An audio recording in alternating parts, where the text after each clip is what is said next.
ಅರಣ್ಯದಲ್ಲಿ ಬತ್ತಿ ಹೋಗಿದ್ದಾವೆ ಕೆರೆಗಳು. ಕೊಡಗಿನ ಅರಣ್ಯ ಪ್ರದೇಶದಲ್ಲಿ ಕೆರೆಗಳು ಈಗ ನೀರಿಲ್ಲದೆ ಬತ್ತಿ ಹೋಗಿಬಿಟ್ಟಿದ್ದಾವೆ. ಆನೆಕಾಡು ಅರಣ್ಯ ವ್ಯಾಪ್ತಿಯ ಕೆರೆಗಳು ಖಾಲಿ ಹೊಡಿತಾ ಇದೆ.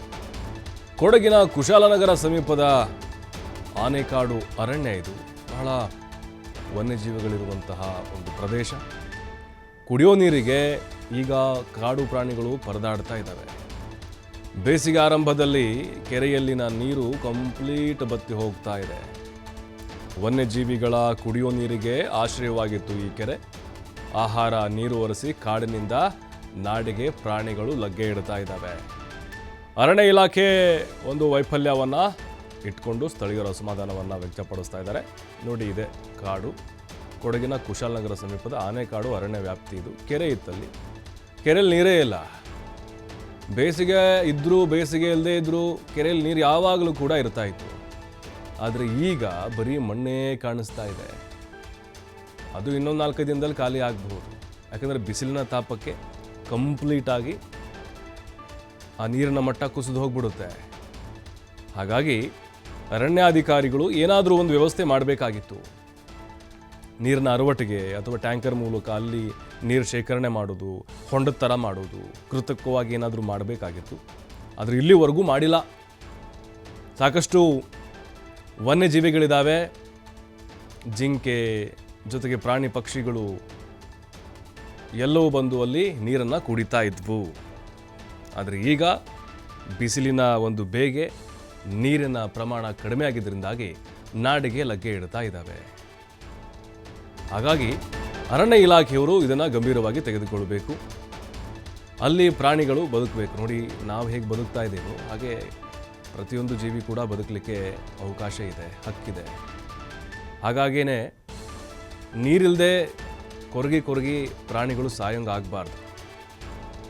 ಯಾಕಂದರೆ ನೋಡ್ತಾ ಇದ್ದೀವಿ ನಾವು, ಕೆಲವು ಅರಣ್ಯ ಪ್ರದೇಶಗಳಲ್ಲಿ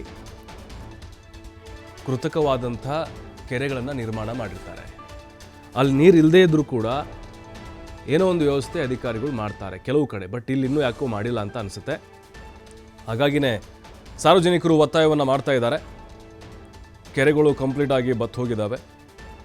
ಆನೆಕಾಡು ಅರಣ್ಯ ವ್ಯಾಪ್ತಿಯ ಕೆರೆಗಳಲ್ಲಿ ನೀರೇ ಖಾಲಿ ಆಗಿಬಿಟ್ಟಿದೆ. ವನ್ಯಜೀವಿಗಳ ಒಂದು ಪರದಾಟ ಅಲ್ಲಿ ಸ್ಥಳೀಯರಿಗೆ ಒಂದು ರೀತಿ ಅದು ಅಸಮಾಧಾನಕ್ಕೆ ಕಾರಣ ಆಗಿದೆ. ಯಾಕೆ ಕಾಡು ಪ್ರಾಣಿಗಳು ನಾಡಿಗೆ ಬರ್ತವೆ ಅಂತ ಹೇಳಿದ್ರೆ, ಅಲ್ಲಿ ಕುಡಿಯೋಕೆ ನೀರು ಖಾಲಿ ಆಗುತ್ತೆ, ನೀರು ಹುಡ್ಕೊಂಡು ಬರ್ತವೆ, ಆಹಾರ ಇರಲ್ಲ, ಆಹಾರ ಹುಡ್ಕೊಂಡು ಬರ್ತವೆ. ನಾವು ಹಂಗೆ ದೊಡ್ಡದಾಗಿ ಹೇಳ್ತೀವಿ, ಅಯ್ಯೋ ಕಾಡು ಪ್ರಾಣಿಗಳು ಬಂದ್ಬಿಟ್ಟು ಅಲ್ಲಿ ಕಾಣಿಸ್ತು ಇಲ್ಲಿ ಕಾಣಿಸ್ತು ಬೋನ್ ಹಾಕಿ. ಕಾರಣ ಇರುತ್ತೆ ಅದ್ರ ಹಿಂದೆ. ಕಾಡಲ್ಲಿ ಸಮರ್ಪಕವಾಗಿ ಅದಕ್ಕೆ ಬೇಕಾದಂತಹ ವ್ಯವಸ್ಥೆ ಇದ್ದರೆ ಅದು ಯಾಕೆ ಬರುತ್ತೆ ನಾಡಿಗೆ? ಅಲ್ಲಿ ಕುಡಿಯೋಕೆ ನೀರಿಲ್ಲ ಅಂದರೆ ಹುಡ್ಕೊಂಡು ಬಂದು ಎಲ್ಲಿ ನೀರಿರುತ್ತೆ ಅಲ್ಲಿ ಕುಡಿದು ಹೋಗುತ್ತೆ. ಆ ಥರ ಪರಿಸ್ಥಿತಿಗಳಿರುತ್ತೆ. ಆಹಾರದ್ದು ಕೂಡ ಅಷ್ಟೇ. ಅಲ್ಲಿ ಬೇಟೆ ಸಿಗ್ತಾ ಇರಲ್ಲ, ನಾಡಿಗೆ ಬಂದು ಬೇಟೆಯಾಡಿ ಹೋಗುವಂಥದ್ದು. ಹಾಗಾಗಿ ಆ ರೀತಿ ಆಗಬಾರ್ದು, ನಾಡಿಗೆ ಬರಬಾರ್ದು ಕಾಡು ಪ್ರಾಣಿಗಳು ಮತ್ತು ಮನುಷ್ಯರ ಮೇಲೆ ದಾಳಿ ಮಾಡಬಾರ್ದು ಅಂತ ಹೇಳಿದ್ರೆ ಈ ರೀತಿ ಅರಣ್ಯ ಪ್ರದೇಶವನ್ನು ಸರಿಯಾಗಿ ನೋಡಿಕೊಳ್ಬೇಕು. ಕೆರೆ ವ್ಯವಸ್ಥೆಗಳು ಜೊತೆಗೆ ಇನ್ನಿತರ ವ್ಯವಸ್ಥೆಗಳನ್ನು ಮಾಡಬೇಕು. ಮತ್ತಷ್ಟು ಮಾಹಿತಿ ಪುನೀತ್ ನೀಡ್ತಾರೆ. ಪುನೀತ್, ನೋಡ್ತಾ ಇದ್ದೀವಿ ಕೆರೆಗಳೆಲ್ಲವೂ ಕೂಡ ಬತ್ತಿ ಹೋಗಿಬಿಟ್ಟಿದೆ. ಅದು ಬೇಸಿಗೆ ಆರಂಭದಲ್ಲೇ. ಈಗ ಆ ಕಾಡು ಪ್ರಾಣಿಗಳ ಮೂಕ ರೋಧನೆ ಯಾರಿಗೂ ಕೇಳಿಸ್ತಾ ಇಲ್ಲ. ಹಾಗಾಗಿ ಕೃತಕವಾದಂಥ ನೀರಿನ ಅರವಟಿಕೆ ಆಗಿರ್ಬೋದು ಅಥವಾ ಹೊಂಡು ಥರ ಮಾಡಬಹುದಾಗಿತ್ತು, ಅವಕಾಶಗಳಿದ್ವು.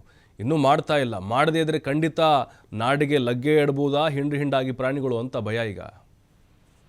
ಖಂಡಿತವಾಗಿ ಪ್ರಭು, ಯಾಕೆಂತ ಹೇಳಿದ್ರೆ ಈಗಾಗಲೇ ಅರಣ್ಯ ಪ್ರದೇಶದಲ್ಲಿ ಈಗಾಗಲೇ ಮೈಸೂರು, ಕೊಡಗು ಈ ಭಾಗದಲ್ಲಿ ಇರ್ತಕ್ಕಂಥ ಅರಣ್ಯ ಪ್ರದೇಶಗಳಲ್ಲಿ ಕೆರೆಕಟ್ಟೆಗಳನ್ನ ಭರ್ತಿ ಮಾಡ್ತಕ್ಕಂಥದ್ದು ಬಹಳ ಪ್ರಮುಖವಾದಂತಹ ಅಂಶ. ಯಾಕೆಂತ ಹೇಳಿದ್ರೆ ಅಲ್ಲಿ ಇರ್ತಕ್ಕಂಥ ವನ್ಯಜೀವಿಗಳಿಗೆ ಆ ಕೆರೆಕಟ್ಟೆಗಳಲ್ಲಿ ಇರ್ತಕ್ಕಂಥ ನೀರೇ ಆಶ್ರಯವಾಗಿರ್ತಕ್ಕಂಥದ್ದು. ಈಗ ಬಿಸಿಲಿನ ತಾಪ ಜಾಸ್ತಿ ಆಗಿರ್ತಕ್ಕಂಥ ಒಂದು ಹಿನ್ನೆಲೆಯಲ್ಲಿ ಕೆರೆಗಳೆಲ್ಲವೂ ಕೂಡ ಇಂಗ್ತಾ ಇದ್ದಾವೆ. ಅಂದ್ರೆ ಬತ್ತುತ್ತಾ ಇರತಕ್ಕಂಥ ಒಂದು ಕೆರೆಗಳಿಂದಾಗಿ ಅಲ್ಲಿ ಇರ್ತಕ್ಕಂಥ ಪ್ರಾಣಿಗಳಿರ್ಬೋದು, ಪಕ್ಷಿಗಳಿರ್ಬೋದು, ಇದೆಲ್ಲದಕ್ಕೂ ಕೂಡ ನೀರು ಇಲ್ಲದೆ ಇರುವಂತ ಒಂದು ಪರಿಸ್ಥಿತಿ ನಿರ್ಮಾಣವಾಗಿದೆ. ಒಂದು ಕಡೆ ಏನು ಈಗ ಬಂಡೀಪುರ ಅರಣ್ಯ ಪ್ರದೇಶ ಇರಬಹುದು, ಜೊತೆಗೆ ನಾಗರಹೊಳೆ ಅರಣ್ಯ ಪ್ರದೇಶಗಳಿರ್ಬೋದು, ಈ ಭಾಗಗಳಲ್ಲಿ ಇರ್ತಕ್ಕಂಥ ಕೆಲವು ಕೆರೆಕಟ್ಟೆಗಳೇನಿದ್ದಾವೆ ಅಲ್ಲಿ ಸೋಲಾರ್ ಪಂಪ್ಗಳನ್ನ ಅಳವಡಿಸ್ತಕ್ಕಂಥ ಒಂದು ಕೆಲಸ ಆಗಿದೆ. ಅವು ಆಗಾಗ ಪ್ರಾಣಿ ಪಕ್ಷಿಗಳ ಆ ಒಂದು ಹಾವಳಿಯಿಂದ ಅಲ್ಲಿ ಮುರಿದು ಬೀಳುವಂತಹ ಸಂದರ್ಭಗಳು ಕೂಡ ಎದುರಾಗಿರ್ತವೆ. ಆದ್ರೆ ಅಲ್ಲಿ ಇರತಕ್ಕಂತ ಅರಣ್ಯ ವಾಚಕ್ ಅದನ್ನು ಗಮನಿಸುವ ಮುಖಾಂತರ ಅಲ್ಲಿ ಕೆರೆಕಟ್ಟೆಗಳಲ್ಲಿ ನೀರು ಇರುವಂತಹ ಒಂದು ರೀತಿಯಲ್ಲಿ ಜವಾಬ್ದಾರಿಯನ್ನು ವಹಿಸ್ತಕ್ಕಂಥ ಕೆಲಸವನ್ನು ಮಾಡ್ತಾರೆ. ಕೆಲವು ಭಾಗಗಳಲ್ಲಿ ನೀರಿಲ್ಲದೆ ಇರತಕ್ಕಂಥ ಸ್ಥಳಗಳಲ್ಲಿ ನಾಗರಹೊಳೆ ಜೊತೆಗೆ ಬಂಡೀಪುರ ವ್ಯಾಪ್ತಿನಲ್ಲಿ ಕೆರೆಗಳಿಗೆ ಟ್ಯಾಂಕರ್ ಮುಖಾಂತರ ನೀರನ್ನು ತುಂಬಿಸುವಂತಹ ಒಂದು ಕೆಲಸ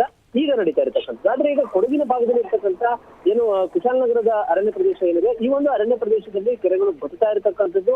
ಇದರಿಂದಾಗಿ ಆ ಅರಣ್ಯ ಪ್ರದೇಶ ಸುತ್ತಮುತ್ತಲಿನ ಗ್ರಾಮಗಳೇನಿದ್ದಾರೆ ಆ ಗ್ರಾಮಗಳಲ್ಲಿ ಎಲ್ಲಿ ಆಹಾರವನ್ನ ಹರಿಸಿ ನೀರನ್ನ ಹರಿಸಿ ಕಾಡು ಪ್ರಾಣಿಗಳು ನಾಡಿನತ್ತ ಮುಖ ಮಾಡ್ತಾವೋ ಅನ್ನೋ ಒಂದು ಆತಂಕ ಅಲ್ಲಿ ಇರ್ತಕ್ಕಂಥ ಕೃಷಿಕರು ಇರ್ಬೋದು, ಜೊತೆಗೆ ಗ್ರಾಮದ ಜನರುಗಳಲ್ಲಿ ಈಗ ಮನೆ ಮಾಡಿರ್ತಕ್ಕಂಥದ್ದು. ಹೀಗಾಗಿ ಬರ್ತಾ ಇರತಕ್ಕಂಥ ಕೆರೆಗಳಿಗೆ ಅರಣ್ಯ ಇಲಾಖೆ ಟ್ಯಾಂಕರ್ ಮೂಲಕ ಈಗ ನಾಗರಹೊಳೆ ಜೊತೆಗೆ ಬಂಡೀಪುರದಲ್ಲಿ ಟ್ಯಾಂಕರ್ ಮೂಲಕ ನೀರನ್ನು ತುಂಬಿಸುವಂತಹ ಒಂದು ಕೆಲಸವನ್ನ ಮಾಡಲಾಗ್ತಾ ಇದೆ. ಅದೇ ಮಾದರಿಯಲ್ಲಿ ಅಲ್ಲಿಯೂ ಕೂಡ ನೀರನ್ನು ತುಂಬಿಸುವಂತಹ ಒಂದು ಕೆಲಸ ಆದಂತಹ ಸಂದರ್ಭದಲ್ಲಿ ಎಲ್ಲಿಯೂ ಕೂಡ ಕಾಡಿನಲ್ಲಿರ್ತಕ್ಕಂಥ ಪ್ರಾಣಿಗಳು ನಾಡಿನತ್ತ ಮುಖ ಮಾಡುವಂತಹ ಒಂದು ಪ್ರಮೇಯ ಬರೋದಿಲ್ಲ. ಆದ್ರೆ ಈಗ ಕೆರೆಗಳು ಬರ್ತಾ ಇರತಕ್ಕಂಥ ಒಂದು ಸಂದರ್ಭ ಏನಿದೆ, ಇದರಿಂದಾಗಿ ಜನರಲ್ಲಿ ಒಂದು ರೀತಿ ಆತಂಕ ಮನೆ ಮಾಡಿರ್ತಕ್ಕಂಥದ್ದು. ಕೊಡಗಿನ ಭಾಗದಲ್ಲಿ ಇರ್ತಕ್ಕಂಥ ಅರಣ್ಯ ಪ್ರದೇಶದಲ್ಲಿ ಆನೆಗಳಿರ್ಬೋದು, ಜಿಂಕೆಗಳಿರ್ಬೋದು, ಚಿರತೆಗಳಿರ್ಬೋದು, ಈಗ ಸಾಕಷ್ಟು ಪ್ರಾಣಿ ಪಕ್ಷಿಗಳು ಇರ್ತಕ್ಕಂಥದ್ದು. ಹೀಗಾಗಿ ಆ ಪ್ರಾಣಿ ಪಕ್ಷಿಗಳು ಎಲ್ಲಿ ನಾಡಿನತ್ತ ಮುಖ ಮಾಡ್ತಾವೋ ಅನ್ನೋ ಒಂದು ಆತಂಕ ಈಗ ಜನರಲ್ಲಿ ಇರ್ತಕ್ಕಂಥದ್ದು. ನಮ್ಮ ಕುಶಾಲನಗರದ ಸಮೀಪದಲ್ಲೇ ಇರತಕ್ಕಂಥ ಆನೆಕಾಡು ಅರಣ್ಯ ಪ್ರದೇಶ ಏನಿದೆ, ಈ ಒಂದು ಆನೆಕಾಡು ಅರಣ್ಯ ಪ್ರದೇಶದ ವ್ಯಾಪ್ತಿಯಲ್ಲೇ ಹೆಚ್ಚಿನದಾಗಿ ಕೆರೆಗಳು ಬದುತ್ತಾ ಇರತಕ್ಕಂಥದ್ದು. ಹೀಗಾಗಿ ಕೆರೆಗಳಲ್ಲಿ ನೀರಿಲ್ಲದೆ ಇರತಕ್ಕಂಥ ಒಂದು ಹಿನ್ನೆಲೆಯಲ್ಲಿ